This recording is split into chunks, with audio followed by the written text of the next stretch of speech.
এখন আমরা ত্রিভুজের যে টপিকগুলো নিয়ে আলোচনা করব, এই টপিকগুলো থেকে ত্রিভুজের 80% প্রশ্ন হয়ে থাকে। অন্তঃকেন্দ্র, বহিকেন্দ্র এবং পরিকেন্দ্র, এই টপিকগুলো থেকে ত্রিভুজে কত পার্সেন্ট প্রশ্ন হয়ে থাকে? 80% প্রশ্ন হয়ে থাকে। প্রথমে আমি একটা ত্রিভুজ আঁকলাম। এই ত্রিভুজের এগুলো হচ্ছে ভিতরের কোণ। তাহলে একটা ত্রিভুজের ভেতরের যে কোণগুলো, এগুলো হচ্ছে অন্তঃস্থ কোণ। এই কোণগুলোকে যখন সমান দুইটা খণ্ডে আমরা বিভক্ত করব, তারপর যেই বিন্দুটাতে এরা মিলিত হবে ওই বিন্দুতে হচ্ছে অন্তঃকেন্দ্র। এই যে কোণটা, এই কোণটাকে আমি হচ্ছে সমান দুইটা খণ্ডে বিভক্ত করলাম। এই যে কোণটাকে, এটাকে সমান দুইটা খণ্ডে আমি কি করলাম? বিভক্ত করলাম। এই যে কোণটা, এটাকে সমান দুইটা খণ্ডে আমি বিভক্ত করলাম। বিভক্ত করা কোথায়? এই তিনটা কোণে কোথায় বিভক্ত হয়েছে? এই বিন্দুটাতে বিভক্ত হয়েছে, তাই না? এই তিনটা কোণ যে বিন্দুটাতে বিভক্ত হয়েছে, এই তিনটা কোণ যে বিন্দুটাতে বিভক্ত হয়েছে, এটাই হচ্ছে অন্তঃকেন্দ্র। তাই অন্তঃকেন্দ্র কি? কোণের সমদ্বিখণ্ডক দ্বয় যে বিন্দুতে মিলিত হয় তাকে বলা হয় অন্তঃকেন্দ্র। এখন বহিকেন্দ্র কি? সাপোজ এই যে বাহুটা আছে, এই বাহুটাকে যদি আমি বাড়াই দেওয়ার ফলে এখানে একটা যে কোণ উৎপন্ন হয়েছে, এই যে কোণটা উৎপন্ন হয়েছে এটা হচ্ছে বহিস্থ কোণ। এখন আমি যদি এটাকেও বাড়াই দেই, তাহলে এখানেও একটা কোণ উৎপন্ন হয়েছে, এটাও কি? বহিস্থ কোণ।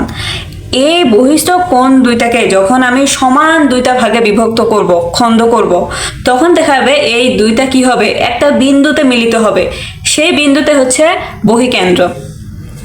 আচ্ছা,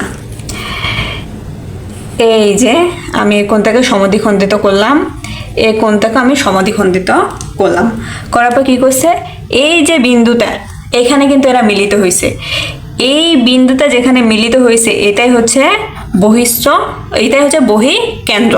তাহলে বহিকেন্দ্রটা কি? বহিকেন্দ্র হচ্ছে বহিস্থ কোণগুলা যদি সমদ্বিখণ্ডিত করে যে বিন্দুতে মিলিত হয় সেটাই হচ্ছে বহিকেন্দ্র। এবার আসি আমরা পরিকেন্দ্রতে। আমি একটা ত্রিভুজ আঁকলাম। এই ত্রিভুজের এটা একটা বাহু, এটা একটা বাহু, এটা একটা বাহু।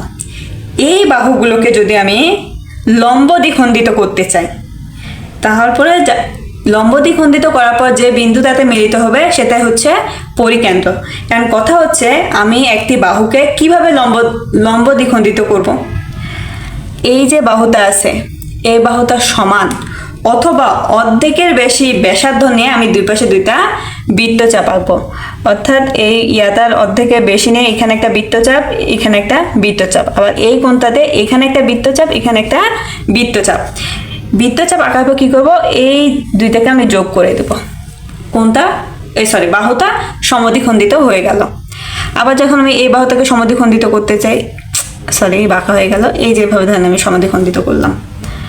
এখন এই যে একটা, এটা একটু সোজা হয়ে গেছে, একটু বাঁকা হয়তো। আচ্ছা, যাই হোক, হাত দিয়ে করলাম। ধরেন এই যে এই বাহুটাকে আমি সমদ্বিখণ্ডিত করলাম। এরা তো কি করছে? এরা এই যে বিন্দুটা, এই বিন্দুটাতে কি হয়েছে? মিলিত হয়েছে। তাহলে বাহুগুলো সমদ্বিখণ্ডিত করার পরে যে বিন্দুটাতে মিলিত হবে সেই বিন্দুতে হচ্ছে পরিকেন্দ্র। এর আগের ক্লাসে আমরা কিন্তু বুঝেছিলাম ভরকেন্দ্র এবং লম্ববিন্দু, এই 5টা জিনিস এবং মধ্যমা, এই 6টা জিনিস থেকে কিন্তু ত্রিভুজের 80% প্রশ্ন হয়ে থাকে। তাই যারা এই জিনিসগুলো এখনো ক্লিয়ার না, তারা চাইলে আমার পূর্বের ক্লাসগুলো করতে পারেন, একদম পরিষ্কার হয়ে যাবে।